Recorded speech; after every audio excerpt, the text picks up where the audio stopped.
그리고 바울이 이 바보를 떠나서 배를 탑니다. 섬에서 배를 타고 지중해를 건너서 터키의 버가라는 곳을 갔습니다. 이 버가에서는 사실 특별하게 복음을 증거했다는 기록이 지금은 나오지 않습니다. 예, 잠시 후에 또 나오게 되는데, 그런데 이 버가에서 한 가지 사건이 일어납니다. 뭐냐면 이 살라미에서 합류했던 나가 요한이 이 버가에 와가지고 내가 같이 못 가겠다. 그래서 중간에 돌아갑니다. 마가 요한이 돌아간 지역으로 버가를 소개했습니다. 마가 요한이 떠난 이유는 사실 정확히 알 수 없어요. 그런데 마가 요한이 떠난 일은 바나바와 사울 사이에 사실은 갈라서게 되는 요인이 됩니다. 이제 15장 묵상하시면 나옵니다. 바나바와 바울, 그래서 2차 전도에는 바울이 바나바와 같이 가지 않고 실라와 함께 갑니다. 그리고 바나바는 마가 요한과 함께 갑니다. 마가 요한은 바나바의 생질이거든요. 예, 그러니까 외삼촌이 되겠죠. 바나바가 외삼촌이 되는 그런 관계였어요. 마가 요한이 돌아간 이유를 어떤 사람은 이렇게도 봐요. 이 키프로스 사역을 하면서 바울이 사역의 주도권을, 지금까지는 바나바가 담임 목사님 같았는데 키프로스를 지나가면서 그 바예수를 향하여 소경이 되게 하고 이런 일들을 사울이 하고, 그리고 사울이 이제 바울로 이름이 바뀌고, 그러면서 사울이 사역의 주도권을 지니까 거기서 서운함이 생기지 않았나, 이렇게 보는 신학자들이 있더라고요. 그래서 야, 정말 그건 심하다. 너무 정말 그렇게 깊이 해석을 하냐. 아무리 그래도 그건 너무 깊이 본 거 아닐까, 이런 생각이 들고요. 사역이 여러 가지 다른 사역의 불만사항들이 생겼든지 무슨 문제가 생겼겠죠. 정확히 성경에서 말씀하고 있지 않고요. 예, 그렇기 때문에 거기까지는 그렇게 많은 생각을 안 하셔도 될 것 같고요.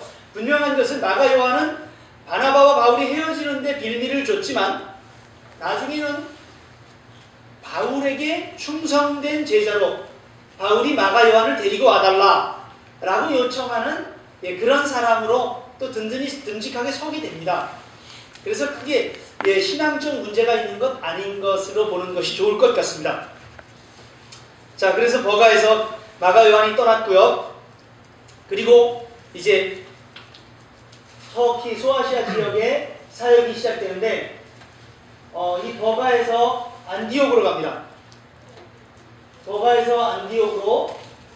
그래서 이 안디옥은 비시디아 안디옥이라고 아까 말씀드렸습니다. 비시디아 안디옥에서는 회당에 들어갔다는 얘기는 유대인들이 있다는 얘기예요. 그리고 회당에서 가르쳤다는 얘기는 유대인을 상대로 가르쳤다는 얘기입니다. 유대인들은 언제 모였겠습니까? 신앙생활을 오래 하신 60 정년퇴직하시고 지금은 이제 아무 일도 안 하시는 우리 임집사님, 죄송합니다. 임집사님 같으신 공직에 계셨다가 은퇴하시고, 그리고 지금은 그분은 아무 일도 안 하세요. 그런 박사님이세요. 그런 박사님이 이번 주간에 저에게 상담을 해오셨어요. 그 상담의 내용은 뭐였는가 하면, 목사님, 안식일이 왜 주일로 바뀌었습니까? 그걸 내가 듣기도 했고 그랬는데 정확히 성경에서 근거를 찾을 수가 없는 것 같습니다. 요즘은 제가 시간이 많아서 성경만 보고 있는데 그렇게 말씀하셨어요. 그러면서 상담을 했는데, 제가 그 상담을 하면서 안식일이 주일로 바뀐 여러 가지 이유가 있지만 그 중에 이런 이유도 있습니다 하고 설명드린 게 뭐냐면, 안식일에 유대인의 회당이면 유대인들이 모여서 유대인들의 모임을 했습니다. 그러면 유대인이었다가 그리스도인 된 사람들이 안식일에 모일 수가 없어요.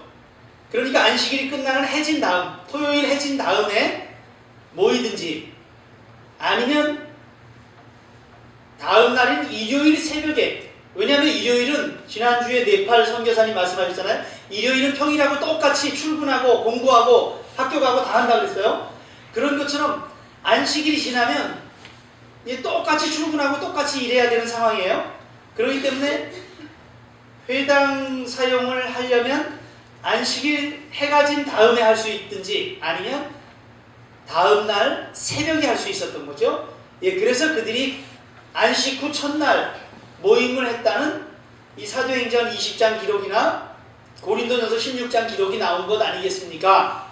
뭐 이런 설명도 그분에게 좀 드리긴 했습니다. 물론 안식일의 개념에 대해서, 안식일의 완성에 대해서 많이 설명을 드리긴 했지만, 그런 것처럼 지금 비시디아 안디옥에서 회당에 가서 가르치게 됐습니다. 자, 회당에서 유대인들이 회집을 해서 모임을 합니다. 그렇게 모임을 하는데, 여러분은 그런 모임에 참석해 보신 경험이 있으신지 모르겠어요. 조금 샘솟는 교회를 진보적으로 보는 사람은 거의 없습니다. 그런데 아주 진보적인 요소가 이 예배 속에 많이 가미되어 있어요. 근데 훨씬 더 진보적인 예배에 가시면 특별한 설교자를 세우지 않습니다. 이번 한 주간 은혜 받으신 말씀을 나누실 분 손들어 주십시오. 손들어서 어떤 분이 나와서 말씀합니다. 그런데 거기에 여자들은 또 못 나오게 하는 교회도 있어요. 여자들은 1절 말하지 못하게 하는 교회도 있고요. 그런데 아무튼 그래서 이번 한 주간 은혜 받으신 말씀을 해주십시오. 그래서 말씀을 합니다. 그 다음에 그분이 끝나면 또 다른 분, 은혜 받으신 분, 은혜 나누실 분 손들어서 나와서 해주십시오. 그러면 일정자매님 여기 나와서 설교해야 됩니다.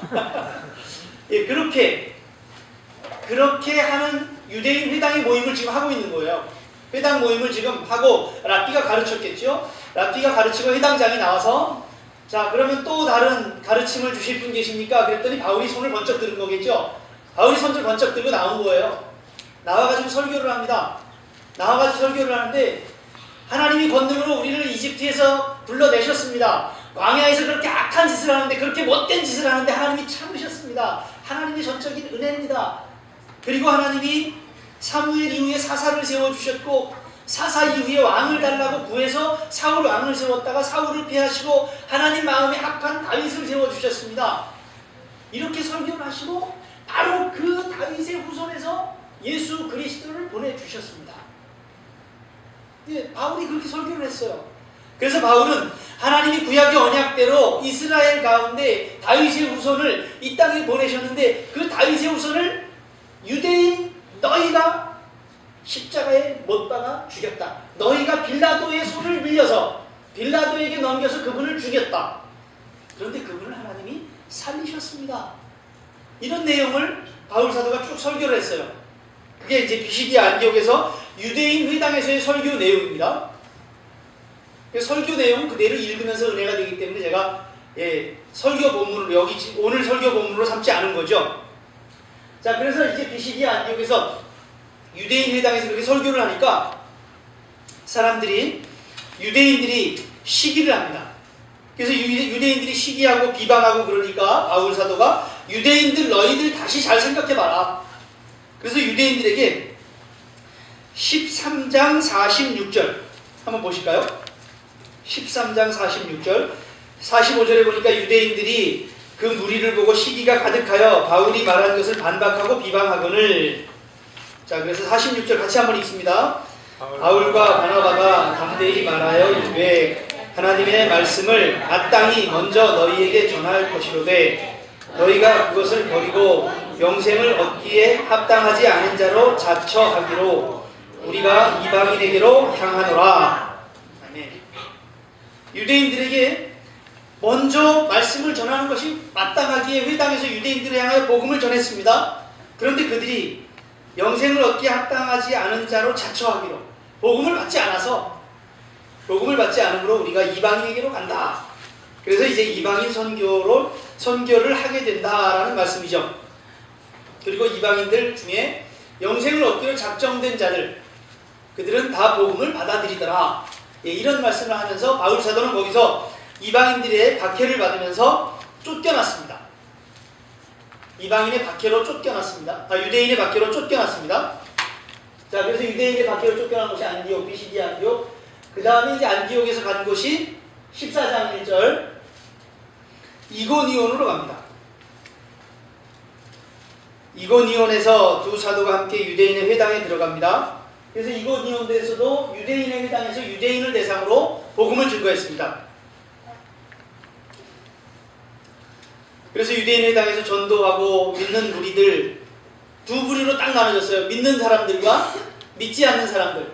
유대인의 사주를 받아서 바울 사도와 바나바의 사역을 괴롭히는 사람들과 바울과 바나바의 메시지를 받아들이는 사람, 이렇게 딱 두 그룹으로 나눠졌습니다. 바로 그 가운데서 3절에 보니까 14장 3절 두 사도가 오래 있어 주를 힘입어 담대히 말하니. 두 사도가 이고니온에 꽤 오래 있었던 모양입니다. 이고니온은 지금 터키의 코냐라는 지역이라고 해요. 코냐.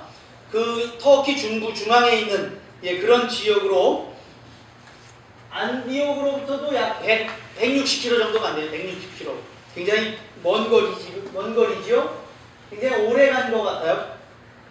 자, 그렇게 이고니온에 가서 그곳에서 오래 머물러 있었다. 이렇게 말씀하고 있습니다. 얼마라고는 말씀하지 않아요. 그러나 오래 있어서 주를 힘입어 담대히 말했다. 그리고 주의 손으로 표적과 기사를 행하게 하셨는데 3절 끝에 이렇게 표적과 기사를 행하게 하여 주사 자기 은혜의 말씀을 증언하셨다.